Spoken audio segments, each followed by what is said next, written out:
Hello दोस्तों, welcome back to my YouTube channel. दोस्तों I hope आप सभी अच्छे होंगे। दोस्तों जैसा कि आप वीडियो के थंबनेल को देख के समझ ही गए होंगे ये वीडियो किस बारे में होने वाली है। तो जैसा कि आप जानते हैं, अगर आप एसईओ फील्ड में काम करते हैं या फिर एसईओ एग्जीक्यूटिव आपकी डेजिग्नेशन है, और या आप एसईओ में अपना करियर बनाना चाहते हैं, और या फिर आप किसी कंपनी में काम कर रहे हैं और आप उस कंपनी को छोड़ना चाहते हैं, अदर किसी कंपनी में इंटरव्यू देकर आप सेलेक्ट होना चाहते हैं, तो उसके लिए आपको सबसे पहले इंटरव्यू की तैयारी करनी होती है। तो उसी के रिगार्डिंग ये वीडियो होने वाली है। उस इंटरव्यू देते वक्त आपको कौन कौन से क्वेश्चन आपको पता होना चाहिए और कौन कौन से क्वेश्चन इंटरव्यू में मोस्टली पूछे जाते हैं, उसी बारे में ये वीडियो होने वाली है। तो दोस्तों वीडियो थोड़ी लंबी हो जाएगी, वीडियो के अंत तक बने रहें। मैं आपको बताऊंगा कि कौन कौन से क्वेश्चन आपको पूछे जाते हैं, और ये पीडीएफ का लिंक भी मैं आपको बता दूंगा कहाँ से डाउनलोड करनी है पीडीएफ। और दोस्तों अगर आप हमारे चैनल पर नए हैं तो हमारे चैनल को सब्सक्राइब कर लिए, और एसईओ रिलेटेड वीडियो देखने के लिए, क्योंकि मैं एसईओ के रिलेटेड वीडियो डालता रहता हूं, और यहाँ पे आप देख सकते हैं काफ़ी अच्छे अच्छे वीडियोस हैं जो आपके काम की हो सकती हैं। तो चलिए दोस्तों वीडियो को शुरू करते हैं। तो सबसे पहला क्वेश्चन जो भी आता है, अगर आप एसईओ में काम करते हैं तो बेसिकली बात है कि आपको पता होना चाहिए कि एसईओ क्या है, व्हाट इज एसईओ। ये पहला क्वेश्चन है, इसका आंसर यहाँ पे दिया हुआ है। तो आप यहाँ से रीड करके अंडरस्टैंड समझ जाएंगे कि आपको क्या एसईओ है और इसका पर्पज़ क्या है, क्यों हम एसईओ करते हैं। और अगला क्वेश्चन देखिए, यहाँ पर दिया हुआ है कि what are the different categories of SEO technique. तो बेसिकली 3 कैटेगरी होती हैं, on page, off page and technical SEO. तो ये आप डीप में जानना चाहते हैं तो इसको पढ़ सकते हैं। और उसके बाद अगला क्वेश्चन आता है, apart from Google what are the other search engine can you name. तो जैसे गूगल है कि अदर सर्च इंजन के नाम बताइए, तो ये आप यहाँ पे आंसर देख सकते हैं। बिंग है, याहो है, वेडियो है, आस्क.com है, बीमियो है, डकडकगो है, यंडेक्स है। ये भी गूगल की तरह अदर सर्च इंजन है, बट ये इतने पॉपुलर नहीं है। अब इसके बाद आता है क्रॉलिंग एंड इंडेक्सिंग। ये क्या होता है? क्रॉलिंग होती है जब कोई यूजर क्वेरी डालता है सर्च इंजन में, तो सबसे पहले जो बूट होता है, हमारा क्रॉलर रोबोट होता है, वो सारे सर्च इंजन को खंगालता है। उसमें जो तुम्हारी रिलेवेंट इन्फॉर्मेशन होती है, जो बेस्ट आंसर होता है, उसको इंडेक्सिंग के थ्रू सर्च इंजन में प्रेजेंट करता है। इंडेक्सिंग और क्रॉलिंग अलग अलग होती है। क्रॉलिंग मतलब रिसर्च करना और इंडेक्सिंग मतलब शो करना। उसके बाद अगला क्वेश्चन है, what are the importance of keyword. Keyword की इंपॉर्टेंस क्या है? ये बहुत ज़रूरी है, बहुत मोस्ट आस्क्ड आंसर है ये भी, तो इसके बारे में पता होना चाहिए। कीवर्ड, अगर विदाउट कीवर्ड अगर आप काम करेंगे तो आप अपने कंटेंट को फाइंड आउट कैसे करेंगे गूगल में। मान लीजिए अगर आपने कोई भी इन्फॉर्मेशन पब्लिश किया तो गूगल में यूज़र उसको किस नाम से फाइंड करेंगे, तो वही चीज़ सेट करने के लिए हमें कीवर्ड की ज़रूरत होती है। अगला क्वेश्चन है, what is the process of keyword research. Keyword research करने के लिए हमें कौन सी प्रोसेस फॉलो करनी चाहिए, और बेस्ट प्रोसेस क्या है, वो मैंने यहाँ पर आपको दी है, तो आप यहाँ से जाकर पढ़ सकते हैं। सबसे पहला एनालिसिस, कि हमें सबसे पहले फाइंड आउट करना होता है कि हमारी वेबसाइट की सर्विस क्या है, कीवर्ड क्या है, और रिलेवेंट प्रोडक्ट क्या है, उसके बेस पे हमें कीवर्ड निकालने होते हैं। उसके बाद हम उसके रिलेटेड कीवर्ड निकालने होते हैं कि गूगल और अदर किन किन नामों से हमें ये चीज़ सर्च कर रहे हैं। और उसके बाद हमें prepare for long tail keyword, जो मोर देन 4 वर्ड्स के होते हैं, वो भी हमें लॉन्ग टेल कीवर्ड अपने एसईओ में इंक्लूड करने चाहिए। उससे भी अच्छा रिजल्ट, काफ़ी अच्छा खासा रिजल्ट आता है। उसके बाद test keyword face on the Google AdWord के थ्रू हम चेक कर सकते हैं कि इस पर सर्चेस कितने हैं और रिजल्ट्स कितने हैं और कंपटीशन कितना है, कीवर्ड डिफिकल्टी कितनी है, वो सारी चीज़ें हम फाइंड आउट कर सकते हैं। ठीक है। अगला क्वेश्चन है कि what is the long tail keyword. मैंने अभी आपको बताया जो कीवर्ड मोर देन 4 वर्ड्स के होते हैं वो लॉन्ग टेल कीवर्ड कहलाते हैं। जैसे कि यदि यहाँ पे एग्जाम्पल, ये फॉर स्पोर्ट्स शोज अंडर 2000, ये क्या है? एक लॉन्ग टेल कीवर्ड हुआ। शॉर्ट टेल कीवर्ड, ये जो 2 वर्ड का कीवर्ड है, ये शॉर्ट टेल कीवर्ड है, तो इस पर कंपटीशन ज़्यादा होता है और लॉन्ग टेल कीवर्ड पर कंपटीशन कम होता है। और इसके बाद जान लेते हैं अगला क्वेश्चन है question number 9, what are the canonical URL. Canonical URL होता है कि जैसी कोई भी वेबसाइट डिफरेंट यूआरएल से ओपन हो रही है, www के साथ भी हो रही है, विदाउट www के साथ हो रही है, HTTPS के साथ भी हो रही है, विदाउट HTTPS के साथ भी हो रही है, तो वो कैनोनिकल यूआरएल होता है। कैनोनिकल हमें हमें एक मैन यूआरएल पर रिडायरेक्ट करना होता है, वो हमारा कैनोनिकल यूआरएल होता है। ठीक है। अगला क्वेश्चन है, what is the Meta description. Meta description दोस्तों, जैसे कि आप जानते हैं कि अगर कोई भी क्वेरी आप सर्च करते हैं गूगल में, तो सबसे पहले एक टाइटल दिखता है। मैं आपको एग्जांपल के तौर पे बता देता हूँ कोई भी चीज़ सर्च करके। तो जैसे कि मैं ये सर्च करता हूँ,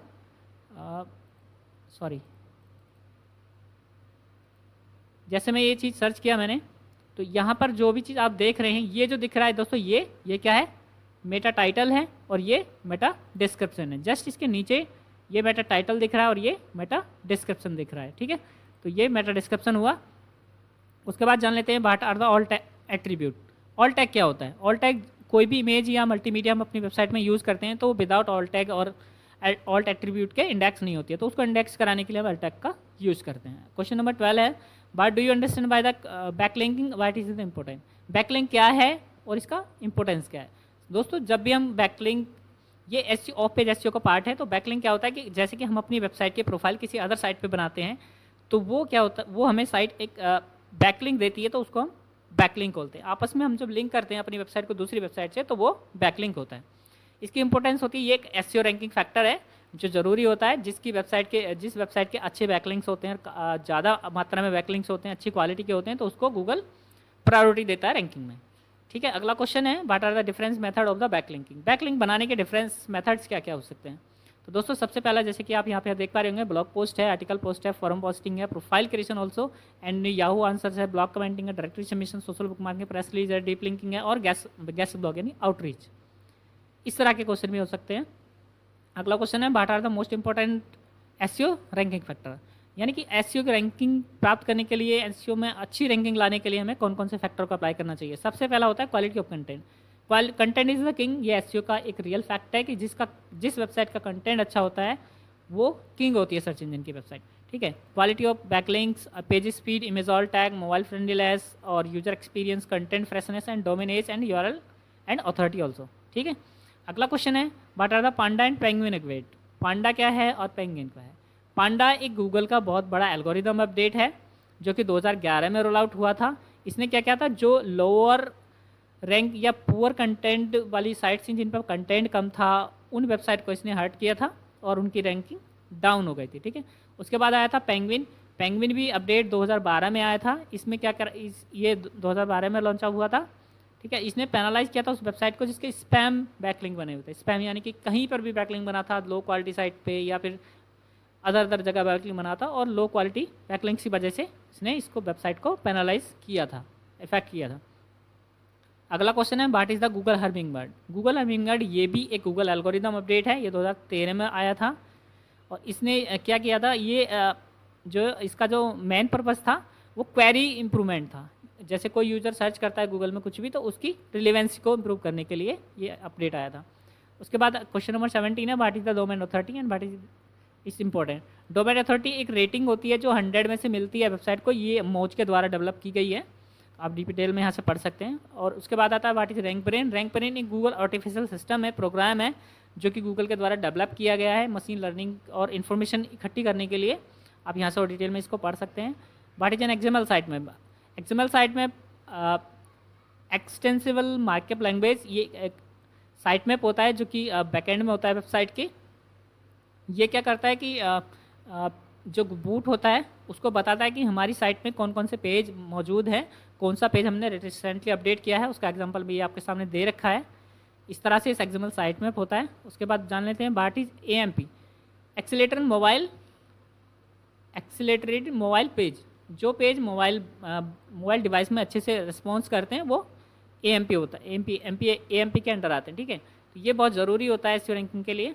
उसके बाद आता है question number 21, explain the organic and referral and paid traffic.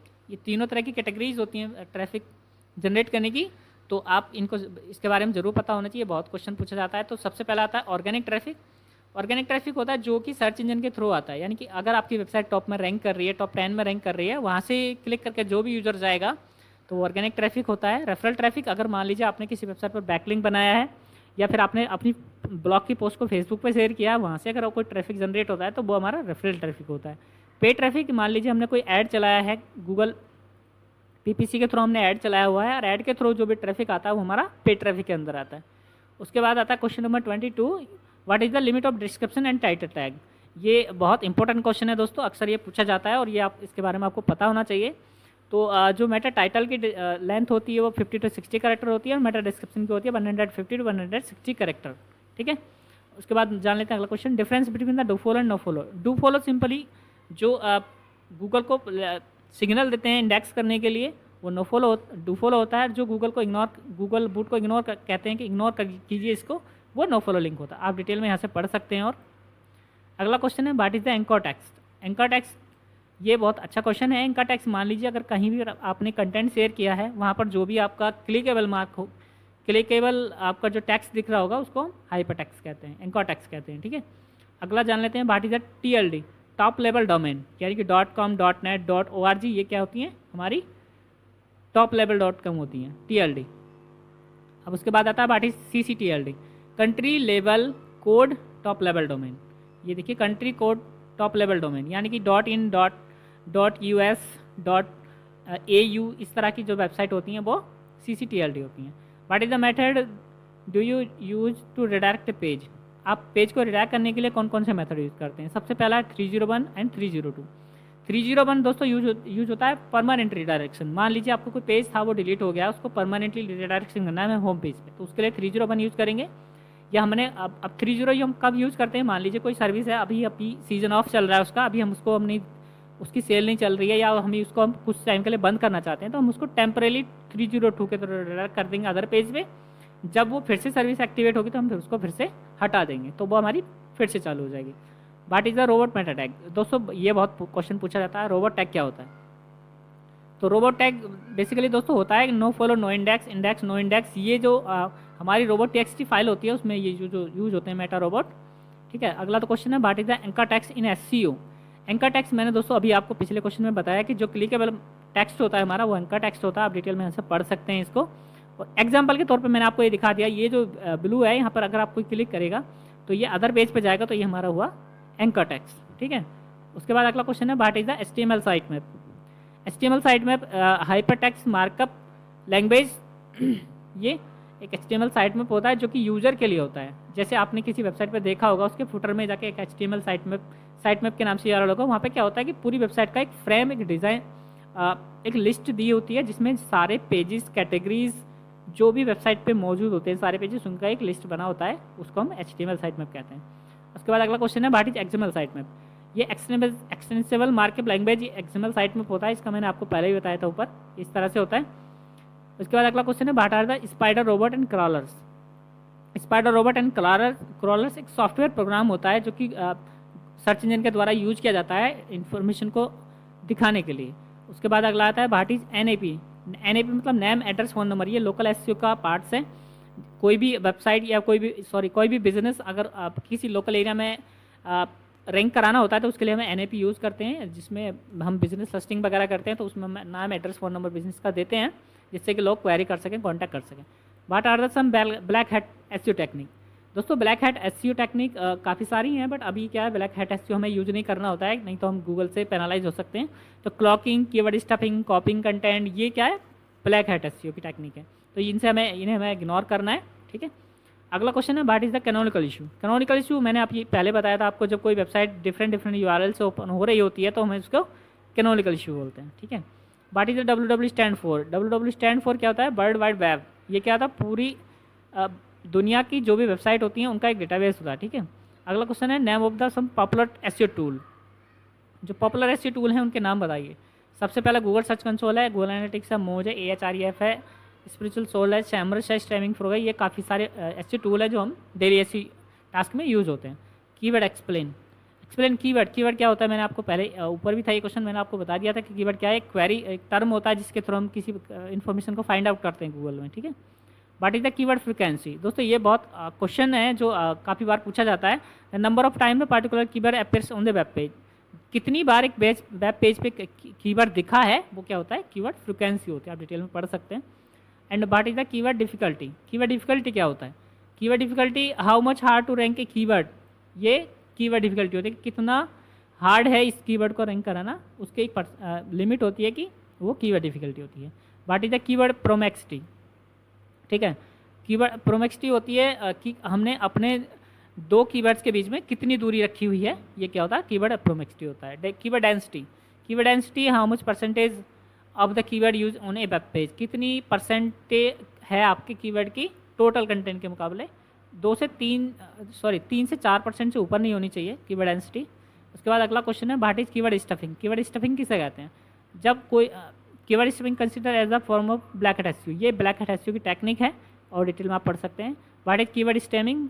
Google algorithm ability to identify different word of the basic of the particular word in the search engine query, call it word stemming.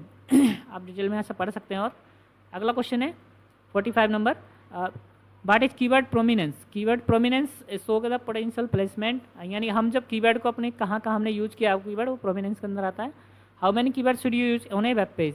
तो ये बहुत अच्छा question है, इसके बारे में हम answer दे सकते हैं। तो ये कंटेंट की लेंथ के ऊपर डिपेंड करता है कि कंटेंट की लेंथ कितनी है, कितना बड़ा कंटेंट है, उसके हिसाब से हम बता सकते हैं। What are long tail keyword? मैंने अभी आपको ऊपर बताया था लॉन्ग टेल कीवर्ड जो होता है जो more than 4 words long tail keyword. What is robot TXT file, ये रोबोट टीएक्सटी दोस्तों ये बहुत क्वेश्चन पूछा जाता है। Robot TXT is the file that instruct the web crawler about the web page your site to crawl or not. आपको अपनी website का कौन सा पेज क्रॉल कराना है, कौन सा नहीं क्रॉल कराना है, ये जो हम डायरेक्शन देते हैं वो रोबोट टीएक्सटी के फाइल के थ्रू देते हैं। ये एग्जाम्पल दिया हुआ है, इस तरह की रोबोट टीएक्सटी फाइल होती है। अगला क्वेश्चन है what is the site map in SEO. Site map किसे कहते हैं? तो साइट मैप क्या होता है कि एक मैंने अभी आपको बताया साइट मैप दो तरह के होते हैं, एचटीएमएल और एक्सएमएल। एचटीएमएल यूजर के लिए होता है, एक्सएमएल गूगल बोट के लिए होता है, और डिटेल में आप पढ़ सकते हैं। What is Google analytics. Google analytics एक फ्री टूल है जो कि हमारी वेबसाइट का ओवरव्यू दिखाता है कि हमारी वेबसाइट पे कहाँ से सबसे ज़्यादा ट्रैफिक आया, किस पेज पे ट्रैफिक आया, किस पेज पे सबसे ज़्यादा इंप्रेशन आ रहे हैं हमारी वेबसाइट के। गूगल एनालिटिक्स के थ्रू हम पता लगा सकते हैं। गूगल सर्च कंसोल क्या है कि हमारी वेबसाइट की जो सर्च इंजन में हमारी परफॉर्मेंस है उसके बारे में हमें बताता है। अगला क्वेश्चन है what is the rich snippet. Rich snippet दोस्तों ये बहुत इंपॉर्टेंट क्वेश्चन है। जब भी कोई आप क्वेरी सर्च करते हैं, मान लीजिए कोई पॉपुलर टॉपिक आप सर्च कर रहे हैं, तो वहाँ पर इस तरह के जो मेन फ्रेम दिखता है वो गूगल ये रिच स्निपेट के थ्रू ही दिखता है। उसके बाद अगला क्वेश्चन है व्हाट इज द 404 एरर। 404 का मतलब कोई भी पेज अगर डिलीट हो जाता है तो उसके इसमें ये हमारा 404 एरर आता है। ये आप डिटेल में और पढ़ सकते हैं। What are the different type of keyword. Keywords के टाइप क्या होते हैं दोस्तों? बेसिकली 4 टाइप होते हैं कीवर्ड के, informational, navigational, commercial and transactional. ठीक है। उसके बाद एसईओ कीवर्ड और बेसिक और लेंथ के हिसाब से होता है शॉर्ट टेल, मिड टेल और लॉन्ग टेल। उसके बाद अदर टाइप कीवर्ड होते हैं जैसे जियो टैगिंग कीवर्ड होते हैं जो लोकेशन बेस्ड होते हैं। दोस्तों आगे पढ़ सकते हैं आप। इसके बाद है what is the Google sandbox. Google sandbox किसे कहते हैं? Google sandbox is the imaginary area where the new website are their search rating and put or hold. कोई भी वेबसाइट अगर लॉन्च होती है, कोई भी वेबसाइट अगर गूगल में लाइव होती है तो उसके लिए सबसे पहले सैंडबॉक्स में जाता है, गूगल बूट उसको चेक करता है, उसके बाद उसको सर्च इंजन में शो करना स्टार्ट होता है। What is the black hat SEO. Black hat SEO एक अपोजिट बिल्कुल सर्च इंजन गाइडलाइन के विपरीत जो भी हम एक्टिविटी करते हैं, जैसे कि हमने क्लॉकिंग किया और कंटेंट कॉपी करके अपनी वेबसाइट पे डाल दिया या कीवर्ड स्टफिंग कर दी, वो ब्लैक हैट एसईओ टेक्निक में आती है। तो उसको इससे हमें बचना है। अगला क्वेश्चन है what are some famous black hat SEO technique. ये देखिए link farming, hidden tags, ETC, gateway and doorway page, cloaking, keyword stuffing, ये ब्लैक हैट एसईओ की टेक्निक है। What are the difference between 301 and 302। 301 मैंने आपको पहले बताया था, जो परमानेंट रिडायरेक्शन होता है उसके लिए हम 301 यूज़ करते हैं, जो टेम्परेरी रिडायरेक्शन होता है उसके लिए हम 302 यूज़ करते हैं। अगला क्वेश्चन है what is the SEO cannibalisation. SEO cannibalisation का मतलब होता है कि कोई भी टॉपिक या कोई कीवर्ड आपने अलग अलग पेज पे यूज़ किया है, मानी एक ही कीवर्ड आपने कई जगह पर अगर कई पेजों पर ये यूज़ कर दिया तो कीवर्ड कैनिबलाइजेशन होता है, उससे हमें अवॉइड करना है। What is the Google auto complete. Google auto complete जैसे मान लीजिए यहाँ पर आप एग्जांपल दिया है, आपने कोई चीज़ सर्च की तो उसकी साइड में उसके नीचे ड्रॉप डाउन जो उसके रिलेवेंट क्वेरीज दिखती हैं वो गूगल ऑटो कंप्लीट आता है। ठीक है। तो दोस्तों ये सारे क्वेश्चन थे 60। मैं आशा करता हूँ कि ये सभी क्वेश्चन आप अच्छे से पढ़ लेंगे। और आप दोस्तों इसकी PDF का लिंक मैंने आपको डिस्क्रिप्शन में दे दिया है, आपको इस PDF को वहाँ से डाउनलोड कर लेना है और आपके फ़ोन में सेव करके आप बाद में पढ़ सकते हैं। तो दोस्तों आई होप वीडियो काफ़ी लंबा हो चुका है। दोस्तों आई होप आपको सब कुछ समझ में आ गया होगा। आप फिर से ये सारे क्वेश्चन आप अच्छे से अगर आप रीड कर लेते हैं तो आप आराम से एसईओ इंटरव्यू क्रैक कर सकते हैं। आई होप दोस्तों आपको ये वीडियो पसंद आई होगी। तो दोस्तों मैं आपसे जाते जाते एक रिक्वेस्ट करना चाहता हूँ कि आप हमारे चैनल को सब्सक्राइब कर लीजिए अगर आप हमारे चैनल पर नए हैं तो दोस्तों मिलते हैं अगली वीडियो में। Thanks for watching. Bye bye.